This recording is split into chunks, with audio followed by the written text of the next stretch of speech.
Então, pessoal, bom dia. Vamos dar início à nossa aula. A gente vai revisar alguns conceitos e algumas propriedades de probabilidade.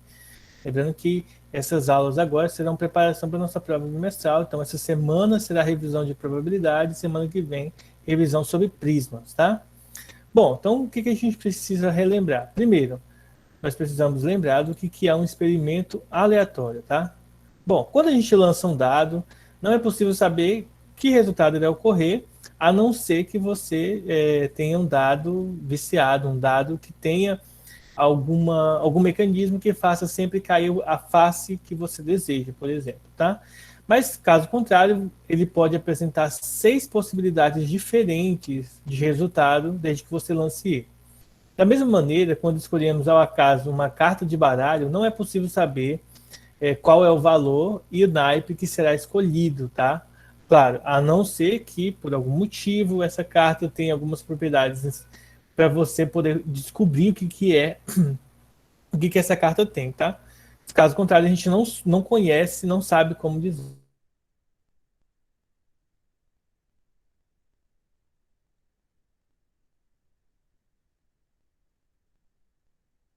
Tá? Tal variabilidade deve-se ao acaso. A gente não tem como prever. A gente tem como calcular as probabilidades, as possibilidades, mas exatamente o que vai ocorrer nós não conseguimos, tá bom? Isso aqui é chamado de experimento aleatório, um experimento realizado sem que haja 100% de certeza, tá? Então vamos lá. Segunda coisa, espaço amostral. O espaço amostral, ele é, desde que a gente tem um experimento aleatório, ele é o conjunto de todos os possíveis resultados do experimento, tá? Desse experimento aleatório aqui. Geralmente, alguns livros adotam a letra sigma, tá? O nosso material, o material base que a gente está, isso aqui é só para a gente revisar de uma forma diferente. Nosso material base nós chamamos de E, tá? Mas alguns outros materiais usam a letra ômega, tá? Que nós usamos lá na física para denotar o ohm, né? A unidade para resistência elétrica. Bom, então a gente vai, para nós, né, para a gente não usar essa anotação aqui, nós vamos usar o E para espaço amostral e o NE para indicar o número de elementos do espaço amostral. Então aqui, ó, lançamos uma moeda honesta e observamos a face voltada para cima. Então, o espaço amostral é cara ou coroa, tá? Letra K representa cara e a letra C representa coroa. Então, o número de elementos desse espaço amostral é 2. Chamaremos cada um dos resultados possíveis de ponto amostral. Então, ponto amostral é um dos resultados possíveis aqui no meu espaço amostral. Então, o espaço amostral é justamente o conjunto de todos os eventos que podem ocorrer. Evento. Dois irmãos resolveram rifar uma bicicleta que tinham em casa. A rifa constava de 40 cupons, numerados de 1 a 40. O resultado do sorteio da rifa é um experimento aleatório, cujo espaço amostral é 1, 2, 3, 4, até chegar no número 40, tá? Porque tem 40 cupons da rifa. Para ajudá-los, seu pai decidiu comprar todos os múltiplos de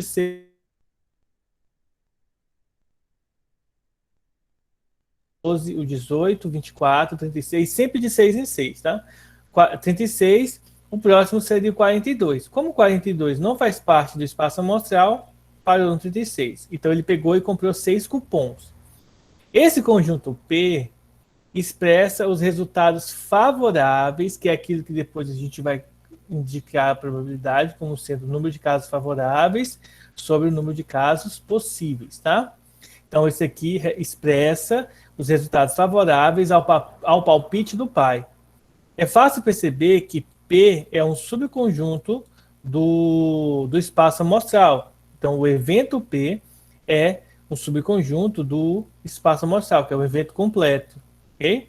Vamos denominá-lo evento do espaço amostral, que é representado, que aqui representa pela letra E, tá? Mas a gente não. Assim, lá no nosso material, nós estamos representando os eventos com a letra A, com a letra B.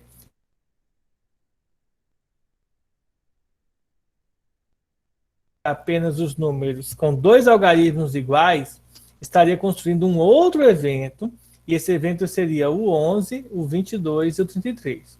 O 44 não faz parte desse evento, pois o 44 é maior do que 40, então ele não entra aqui nesse espaço amostral.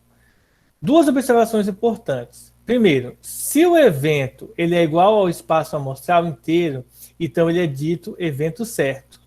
Se o espaço amostral é o evento vazio, significa dizer que o evento é impossível. Por exemplo, nessa questão, se eu quisesse o evento igual aos números, por exemplo, 44, isso aqui seria um evento vazio. Por que ele é vazio? Porque observe que o espaço amostral é 40, então é impossível ocorrer o evento 44. Então eu não tenho como ser sorteado com o número 44, pois dentro dessa rifa só tem 40 números, tá? Então, isso aqui é o evento. Então o evento, ele nada mais é do que um subconjunto do espaço amostral, tá?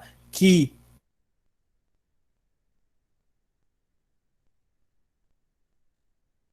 ele vai ser vazio, e aí a probabilidade dele ocorrer será vazia, será zero, será impossível de ocorrer, tá bom? Então o evento é um subconjunto do espaço amostral.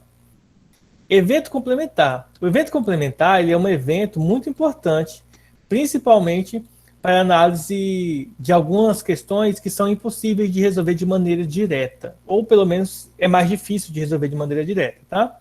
Então, consideremos um evento relativo a um espaço amostral. Então, esse aqui é o evento normal, tá? E aí, o complementar vai ser indicado por E com C como se fosse um expoente, tá? Esse aqui é o espaço, o evento complementar. Então, o evento complementar são todos os valores que não contemplam o evento real, o evento que eu escolhi. Então, preste atenção no seguinte, ó. Em uma urna tem 10 bolas, numeradas de 1 a 10. Retira-se ao acaso uma bola dessa urna. Se o evento E é o evento onde ocorre múltiplos de 3, ou seja, 3, 6, 9, quem vai ser o evento complementar? O evento complementar são todos os números de 1 a 10 que não são 3, 6 ou 9, ou seja, o 1, 2, o 4, 5, 7, 8 ou 10. Estes aqui são os eventos, é o evento complementar, são os valores, tá, que não estão no evento original. Então, o evento complementar são aqueles que não ocorre, é aquele que não ocorre nesse exemplo aqui como um múltiplo de 3, tá? Esse aí esses são o evento complementar. Deixa eu pegar aqui um exemplo aqui para a gente estudar um pouquinho, tá? Talvez tenha uma parte da questão que não está dando de ler direito, porque é um print de um livro velho, tá? Velho, mas que é muito legal de matemática. Muito bom, por sinal. Olha só. Um dado lançado e observa-se o número da face voltada para cima. Descreva os seguintes eventos. Letra A. O evento que ocorre número maior do que 4. Então, na letra A, vamos chamar o primeiro evento de evento A. Tá? Qual é o evento em que o número de faces, o número que aparece na face é maior do que 4? Se é maior do que 4, então é o evento com o 5 e o 6, tá? Então é uma observação importante. Se fosse maior ou igual a 4, o 4 entraria, mas como é maior do que 4, então é só o 5 e o 6. Letra B. O evento em que ocorre, tá? Número par. Então, é um lançamento de dado. Então, é o 1, o 2, então o 2 é par, 3, 4, o 4 é par e o 6 também é par. Então, é esse evento aqui, 2, 4, 6. E letra C, ele quer o evento que não ocorre o número 5. Então, pode ser todos os números de 1 a 6, com exceção do 5. Então, é o 1, 2, 3, 4 e o 6. Esses aqui são os eventos que indicado nessa questão. Alguma dúvida, gente, quanto a como que faz o evento? Tá? Detalhe, professor, mas no Enem cai isso? Geralmente não cai dessa forma como eu estou mostrando para vocês. Mas é muito importante a gente saber separar o evento. Por quê? Porque às vezes no Enem não cai assim, olha, separe o evento. Mas cai lá, calcula a probabilidade, mas ele não te dá o evento. Ele pede, você vai ter que primeiro interpretar o evento, como que o evento está organizado, para depois calcular as probabilidades, tá? Que a gente vai ver daqui a pouquinho. Então, resumindo, é assim que a gente separa os eventos, tá? Bom, vamos pegar um outro aqui, um pouco diferente, mas com a mesma pegada de evento. Ó. E aí a gente vai fazer revisão da outra parte. Olha só, em uma urna há 60 bolas enumeradas de 1 a 60. Uma delas é extraída ao acaso. Construa os seguintes eventos. Letra A. O evento A ocorre um divisor de 30. Então, primeiro a gente precisa saber quais são os divisores de 30, né? Então, para o evento A, é só a gente fazer o seguinte, ó. O 1 divide 30, o 2 divide, o 3 divide 30, né? Porque 30 dividido para 3 dá 10. O 4, 30 dividido para 4 não dá exato, então 4 não é. O 5 divide 30, tá? O 6 divide 30. O 10, o 15 e o próprio 30. Esse é o evento dos divisores de 30, o evento das bolas que podem ser escolhidas, em que eles são divisores do número 30. Existem outros divisores de 30? Positivo, não existem, tá? De 1 a 60 só existem esses aqui. Vocês podem observar que existe algo de completar aqui, ó, presta atenção. Se você faz, ó, 1 vezes 30 é 30, 2 vezes 15 é 30, 3 vezes 10 é 30, 5 vezes 6 é 30. Todos esses valores que eu mostrei para vocês, eles se completam multiplicando, os extremos, né? Eles se completam multiplicando, dando 30. Isso é interessante porque aí você percebe se está faltando algum divisor do valor que você deseja. Letra B, ele pede um quadrado perfeito. O que é um quadrado perfeito em termos matemáticos? A gente se refere a quadrado perfeito, pessoal, quando a gente quer dizer que um determinado número ele é o quadrado de outro. Por exemplo, de 1 a 60, os quadrados perfeitos são o 1, o 4, o 9, o 16, o 25, o 36, o 49. O próximo quadrado perfeito seria o 64, só que 64 é maior que 60, tá? Então, o 1 é o quadrado do 1, o 4 é o quadrado do 2, o 9 é o quadrado do 3, e assim sucessivamente até chegar no 49, que é o quadrado do 7, tá? Então, nós pegamos somente os valores que são quadrados perfeitos de outros valores, tá? Então, eles são quadrados perfeitos de um valor determinado. Então, esses são os eventos aqui. De forma simples, nós acabamos de colocar, de escrever, né? Os quadrados perfeitos, de como a gente cria os eventos, como que a gente agrupa os eventos, como que a gente nomeia os eventos, a gente descreve os eventos de determinados conjuntos, de determinados espaços amostrais. Então, a gente tem aí como que calcula esses eventos aí. É interessante a gente saber como que calcula esses eventos, porque fazendo isso aqui, a gente tem algumas vantagens, tá? Sabendo fazer esta construção, tá bom? Bom, continuando, a gente tem que aprender a trabalhar com o que nós chamamos de espaços amostrais equiprováveis. O que são os espaços amostrais equiprováveis, pessoal? É isso que eu vou mostrar para vocês agora, que a gente está analisando nesse exato momento, tá? Deixa eu adicionar aqui a Sofia. Olha só.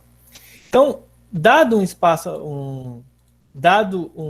amostral, tá? Formado por K pontos amostrais, como ele está indicando aqui, podemos associar a cada um desses pontos um número real que nós chamamos de probabilidade, tá? Então, a probabilidade de cada um desses valores aí é o que a gente vai calcular. Elas seguem as seguintes regras. Primeiro, a probabilidade está entre 0 e 1, tá? Ou, se você quiser, entre 0 e 100%, tá bom? Só que, geralmente, nós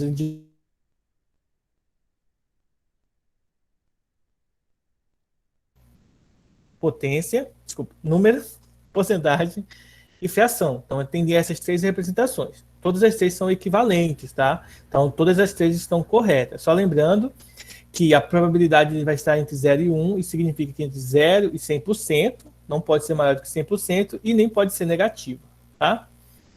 A soma de todas as probabilidades tem que ser igual a 1. Então, essas duas regras são muito importantes. Bom, se a gente considerar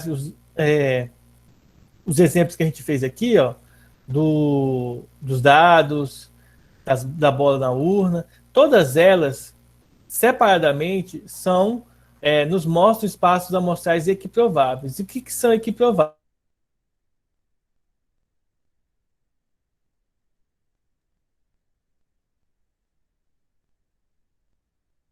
Iguais possibilidades, ou seja, tem a mesma probabilidade de ocorrer. Assim, se a gente for indicar por P a probabilidade de ocorrência de cada um dos espaços amostrais, então nós temos a multiplicação de todas as probabilidades, que vai ser sempre igual a 1. Em outras palavras, a probabilidade de cada um desses eventos é 1 sobre K, em que K é a quantidade de eventos que ocorrem. Em outras palavras, isso significa dizer para a gente que, por exemplo, numa urna que tem de 1 a 60 bolas, se a gente extrair uma bola, por exemplo, qual seria a probabilidade de cair o 15? A probabilidade de cair o 15 seria 1 sobre 60, porque só tem um 15, mas eu tenho 60 bolas no total. Então, essa seria a probabilidade de cair, de sair da urna a bola de número 15, tá? E isso ocorre para qualquer outro valor. Probabilidade, por exemplo, de sair o 17 é 1 sobre 60. A probabilidade de sair o 23 é 1 sobre 60. Por exemplo, qual seria a probabilidade de sair o 61? A probabilidade de sair o 61 é zero. Por quê? Porque só tem de 1 a 60. E isso é muito importante lembrar, porque às vezes cai uma pegadinha.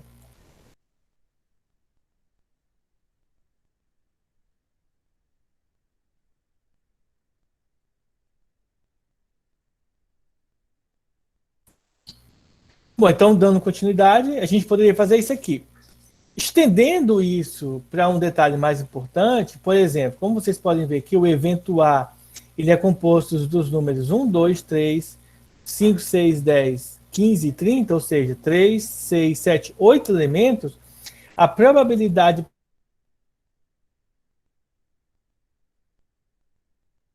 de ocorrer um divisor de 30 vai ser os 8 que podem cair, que são os casos favoráveis, dividido pelo número total, que é 60. Aí a gente pode simplificar por 4, em cima e embaixo. 8 dividido para 4 dá 2. E 60 dividido para 4 dá 15. Então, a probabilidade de ocorrer um divisor de 30 é 2 sobre 15, tá? Então, esses detalhes aqui a gente aprendeu, mas a gente precisa, eu estou revisando com vocês para a gente pegar essa ideia. De forma resumida, tá? Deixa eu colocar aqui, desculpem, deixa eu colocar para vocês aqui de forma resumida o que a gente vai usar. De forma resumida, nós vamos usar isso aqui, ó. A probabilidade de ocorrer um evento vai ser o número de casos favoráveis sobre o número de casos possíveis. Ou seja, a probabilidade, por exemplo, de ocorrer o evento A, daquele exemplo anterior, que é a probabilidade de sair o número divisor de 30, é igual ao número de casos favoráveis, que são 8, né? É o 1, o 2, o 3, o 4, o 1, o 2, o 3, o 5, o 6, o 10, o 15 e o próprio 30, tá? Então, são 8 sobre 60, e aí, simplificando por 4 de cima e baixo, fica 2 sobre 15. Essa aqui é a probabilidade de sair um divisor de 30, tá bom? É o número de casos favoráveis sobre o número de casos possíveis. Essa é a regra que nós utilizamos, básica para o cálculo das probabilidades, tá bom? Eu vou colocar aqui um exemplo. A gente está fazendo aqui. Então, vamos lá. Olha só esse exemplo 4. Ó. De um baralho de 52 cartas, né, 13 de cada naipe, uma selecionada ao acaso. Qual é a probabilidade de observarmos? Aí nós temos, letra A, um set de copas, tá? Então, a primeira coisa que a gente tem que pensar é o seguinte: quantos sets de copas existe nesse baralho? Então, vamos lá. Probabilidade de sair um set de copas. Então, copas é o coraçãozinho aqui. Então, a probabilidade só tem um set de copas, e eu sei que o número total de cartas no baralho são 52. Então, a probabilidade de sair um set de copas, 1 sobre 52. Isso aqui é a letra A. Letra B. Qual é a probabilidade de sair um 7. Então, a probabilidade de sair um 7, tá? É agora que vai mudar. Vai ser 4 sobre 52. Por quê? Porque se eu não estipulo um naipe, eu vou observar que o valor do 7 vai se repetir 4 vezes, tá? Alguma dúvida? Agora eu quero que vocês façam a probabilidade de sair um número diferente de 7, tá? Vou dar 2 minutinhos para vocês fazerem e já corrijo com vocês, tá? Façam aí a probabilidade de sair um 7. De não sair um 7, na verdade.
Ai, que bonitinho.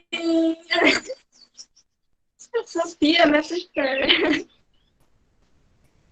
Bom, vamos voltar lá. Espero que vocês tenham conseguido, tá, gente? Ó, então vamos lá. Letra C. Ah, eu quero ver. Qual que é a probabilidade de ser um número diferente de 7, tá? Depois eu mostro a Sofia para vocês. Ó, a probabilidade de ser diferente de 7, gente, é a probabilidade de ser qualquer um outro número que não seja 7. Ou seja,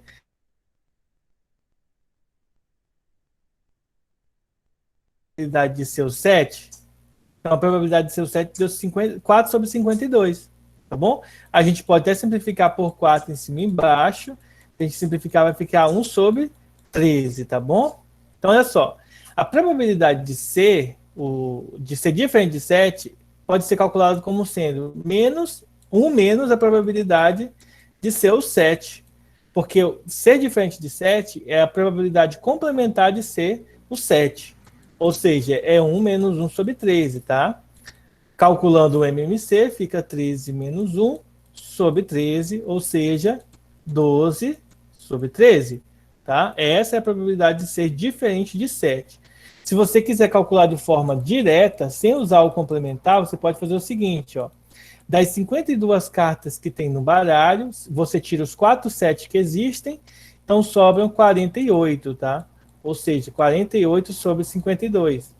Você pode simplificar por 4 em cima e embaixo, 48 dividido por 4 dá 12, 52 dividido por 4 dá 13. Por que eu fiz das duas formas? Essa forma aqui, ela é legal quando você não sabe calcular o valor de forma direta, ou quando é mais difícil. Nesse caso aqui ficou fácil, né? É só você tirar as 4 cartas 7 e aí você chega no final do seu problema, tá? De resolver o problema. Vamos fazer mais um exemplo, tá? Olha só. Deixa eu ver aqui. Eu vou já mostrar a resolução dele, que aí eu só explico, porque o nosso horário já está acabando. Tá, pessoal? A gente já está chegando no fim da aula. E depois do intervalo a gente vai ter revisão de física. Olha só esse exemplo aqui. Ó, esse exemplo diz o seguinte: ó, em um programa de prêmios da TV, são colocadas 8 fichas sobre uma mesa, tá? Das quais 3 contêm prêmios. O participante deve escolher 2 fichas ao acaso e virá-las simultaneamente. Qual é a probabilidade de que haja prêmio nas 2 fichas, tá? Então vejam só. O número de resultados possíveis desse experimento corresponde a todas as possíveis maneiras de um participante selecionar, sem importar a ordem, 2 das 8 fichas disponíveis, tá?